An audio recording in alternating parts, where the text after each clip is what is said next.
पहले तो मैं सोचता था अपना गर्भ होगा वो समय आ गया, और इतना साहस देखो विष्णु का, और देवकी के उदर में भी आ गया, इतना निकट आ गया। तब अब क्या करना चाहिए, सोचने लगा क्या करना चाहिए। तो मन की वृत्ति ने एक बार कहा, मन ने कहा तो मारो गर्भ को। इतनी तैयारी करके कारागृह में बंद किए थे, 8वें बच्चे के जन्म की प्रतीक्षा किए थे, और वो आ चुका। तब सोचना क्या है, गर्भ पर ही प्रहार करो, बच्चा भी मर जाएगा और देवकी भी मर जाएगी। एक बार उसके मन में आया, लेकिन कंस का चित्त पूरा बदल चुका था देवकी को देख करके। जिसके हृदय में भगवान है, उदर में भगवान है, तो उसको देख करके कंस का चित्त बदल गया। ये नियम है वास्तव में। जिस व्यक्ति के हृदय में श्री कृष्ण आ जाते हैं, जिसके मन में भगवान आ जाते हैं, उसको देख करके इस संसार में क्रूर से क्रूर व्यक्ति का हृदय बदल जाता है। ऐसा रामचरितमानस में वर्णन है कि भगवान श्री राम के चरण कमल को देखकर सांप और बिच्छू तुरंत अपना विष खत्म कर देते थे। चरण को देख करके वो विष नहीं रखते थे, त्याग देते थे, डसने की भावना बिल्कुल नहीं होती थी। और जब भरत जी चल रहे हैं, जिनके हृदय में श्री राम हैं, बादल छाया करते हुए जा रहे थे, पृथ्वी फूलमय बनती जा रही थी, प्रत्येक पद पर श्री राम के लिए भी और भरत जी के लिए। श्री राम के लिए वर्णन है कि सांप और बिच्छू विष छोड़ देते थे, लेकिन भरत जी के लिए वर्णन है कि वे लोग विष तो छोड़ ही देते थे, वे चरणों का स्पर्श प्रेम से करते थे। भरत जी के चरण कमल का स्पर्श करते थे, सदा के लिए वे निर्विष हो जाते थे, शांति का अनुभव करते थे, सुख का अनुभव करते थे।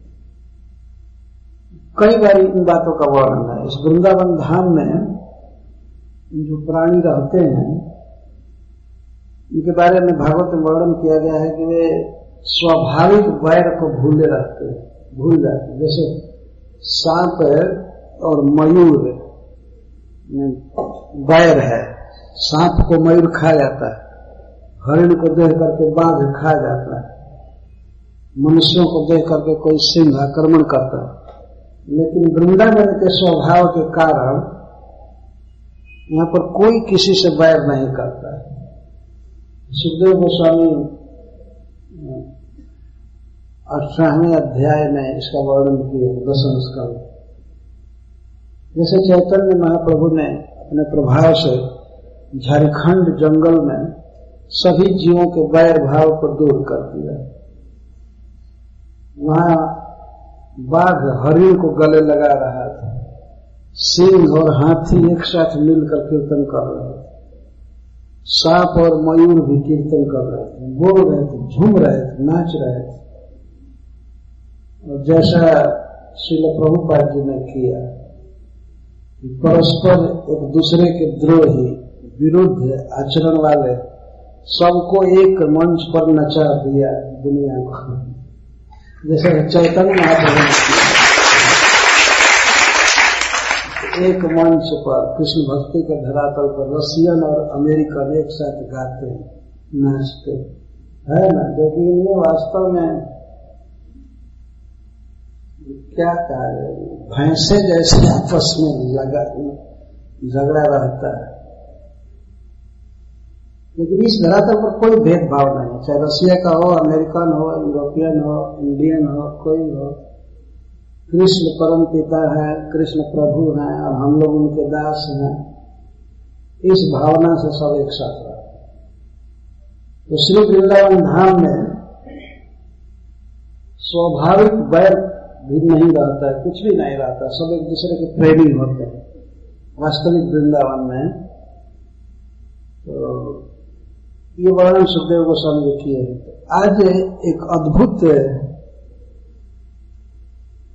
परिवर्तन हुआ, घटना हुई कि कंस जैसा राक्षस जो अब तक देवकी के पुत्रों को मार चुका था, इस भ्रम से कि हो सकता है भी 8वां हो जाए। तो आज तो रियल 8वां आ गया है, फिर भी उसका चित्त बदल गया। क्यों बदल गया? क्योंकि देवकी के पेट में श्री भगवान है, इस कारण से देवकी को देख करके उसका चित्त बदल गया। वो सोचने लगा कि नहीं, देवकी को नहीं मारूंगा। बच्चे को मारने की भावना अभी नहीं गई थी। तो सोचता था कि बच्चा जब जन्म लेगा तो विष्णु है ना, हमारा बैरी है, वो जन्म लेगा तो जन्म के बाद मार दूंगा, लेकिन गर्भ में जब तक है तब तक नहीं मारूंगा, नहीं तो देवकी भी मारी जाएगी। तो विचार करने लगा। यह बहुत बड़ी घटना है वास्तव। कई लोगों के समझाने के बाद भी कंस कभी नहीं बदला था,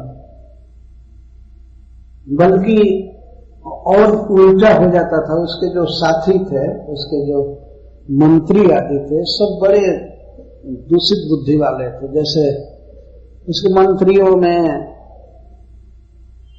बकासुर, अघासुर, हेमकासुर, अरिष्ट, यही सब उसके मंत्री थे। और ये कैसी मंत्रणा देंगे सबको मालूम है। जब योग माया ने कह दिया कि तुमको मारने वाला जन्म ले चुका, तो उसके बाद कंस देवकी वसुदेव को छोड़ दिया और एक इमरजेंसी मीटिंग बुलाया भोर में, सवेरे, कल के दिन, आज के रात के बाद मीटिंग बुलाया।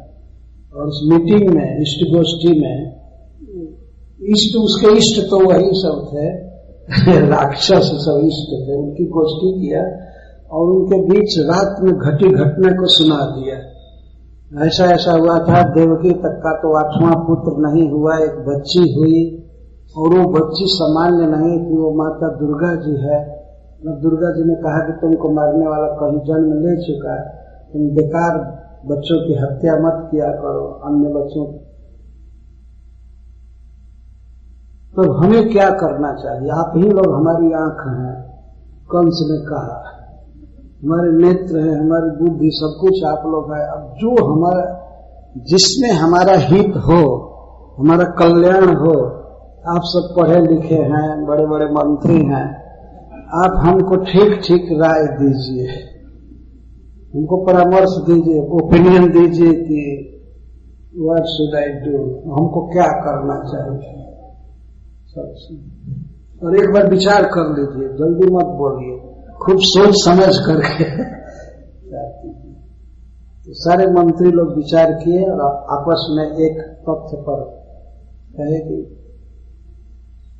हे राजेंद्र, हे भोजराज कंस जी, यदि ऐसी बात है कि आपको मारने वाला कहीं जन्म ले चुका, तो अब उसको मारने का उपाय करना चाहिए ना। ये ठीक है, देवकी को तो आपने छोड़ दिया, ठीक है, देवकी का दोष नहीं, इसके गर्भ से जन्म नहीं लिया है ना? नहीं नहीं नहीं, देवकी के गर्भ से जन्म नहीं लिया।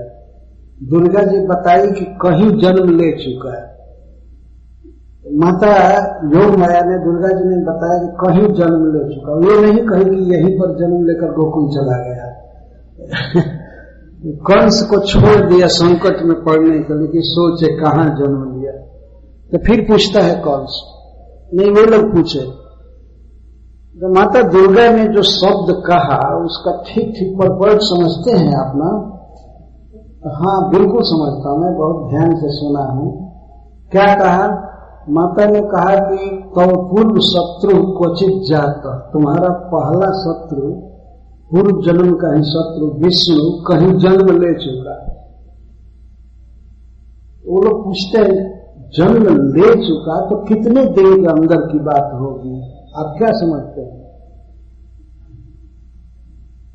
तो हम तो समझते हैं कि ज्यादा से ज्यादा हुआ होगा तो 10 दिन हुआ होगा, यदि कल की ही बात हो, जन्म ले चुका है। लेकिन वो कहते ज्यादा से ज्यादा 10 दिन। हम तो ये समझते हैं कि दुर्गा जी ने जो कहा उसे ऐसा लगता है कि इसी रात में जन्म हुआ होगा, कुछ ऐसा लग रहा है।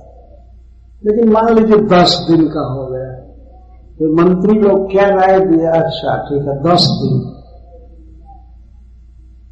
उसको मारने का एक उपाय है कि इस मथुरा जिला में 1 महीने के जितने बच्चे हैं सबको कत्ल कर दिया जाए, तो उसी में से एक होगा ना वो, तो खत्म हो जाएगा। ये आपको कैसा लगता है? वो कह फर्स्ट क्लास ओपिनियन, एक नंबर, बहुत अच्छा, मैं तो सोच ही नहीं रहा था। तो जितने बच्चे हैं सबको मारा जाए। अब जानते हैं इसके बाद मीटिंग हुई 5वें दिन, फिर इसी विधान को एग्जीक्यूटिव कमेटी करने वाली थी, उसको करने वाली कार्यपालिका। तो 5वें दिन मीटिंग हुई, कंस साइन कर चुका था उस पर, हाँ ठीक है यही काम किया जाए, 1 महीने के जितने बच्चे हैं सबको मार दिया जाए। कैसे मारा जाएगा ये विचार होने लगा। 5वें दिन मार दिया जाए तो प्रथम दिन ही पास हो चुका था, ये रिजोल्यूशन पास था, और 5वें दिन विचार हो रहा था कैसे किया जाएगा। जा करके मतलब मारना है, ये पहले कुछ लोगों ने कहा, तब उसमें पूतना आई उस मीटिंग में, और उसने कहा कि नहीं कहीं जाएंगे मारने के लिए, लोग अपने बच्चों को लेकर भाग जाएंगे, एक गांव में करेंगे दूसरे गांव में हल्ला हो जाएगा, तो अपने बच्चे को छिपाएंगे या लड़ेंगे, द्रोह करेंगे। ऐसा करती हूं मैं माया में पारंगत हूं, मैं कोई भी सुंदर रूप बना सकती हूं, तो मैं लोगों के घर पर जा करके और बच्चों को दूध पिलाने के बहाने मारा करूंगी। इसको पता भी नहीं चलेगा कि मेरा स्तन पीने से मर गया बच्चा। इसमें कोई झगड़ा भी नहीं होगा, कोई अपने बच्चे को छिपाएगा नहीं करेगा, और आसानी से मैं मार दूंगा। तब तो ये तो फर्स्ट क्लास हो गया। और बहुत अच्छा लगा कंस को। कंस ने उसको कहा कि ठीक है, तो तुम कहां से चालू करोगे? उसी में कंस ने ही कहा कि सबसे पहले ये वसुदेव जी के जो साथी संघाती हैं, गोकुल में नंद आदि रहते हैं, उन लोगों के बच्चों को मारो पाओ, और कई गांव तो बाकी हैं, उनको बाद में करेंगे, पहले तो प्रथम बार में ही पूतना पहुंच गई वहां पर। तो वो तो जगतवा न निवर्तन थे, जो वही रह गई, लौटी नहीं, खत्म। मैं यह कह रहा था कि इस प्रकार से कंस का क्रूर विचार था, और उसके मंत्री भी बहुत खराब थे, लेकिन संयोगवश भगवान की कृपा से एक भी मंत्री जेल में साथ में नहीं गया। कंस यहां जो कुछ विचार कर रहा था स्वयं विचार कर रहा था। ऐसे सिद्ध होता है कंस अपने आप में एक अच्छा व्यक्ति था, थोड़ा अच्छा था, लेकिन बिगड़ जाता था अपने कंपेनियन लोगों से, अपने संगियों से। वो लोग ऐसे राय देते थे कि ये पाप करता था, और भी राय दिया उन्होंने। जब उन लोगों ने राय दिया कि 1 महीने के बच्चों की हत्या किया जाए, तो कंस ने कहा कि लेकिन आप अगर हम ये काम करेंगे तो देवता हमारे विरुद्ध आकर के लड़ना चालू करेंगे। तो मंत्री लोग कहते कौन देवता आपके सामने आएगा? देवता तो सब आपसे कई बार हार चुके हैं, आपके धनुष की टंकार करने से ही वे डरते हैं, आपके सामने क्या आएंगे लड़ने के लिए। इस तरह चापलूसी कर रहे थे।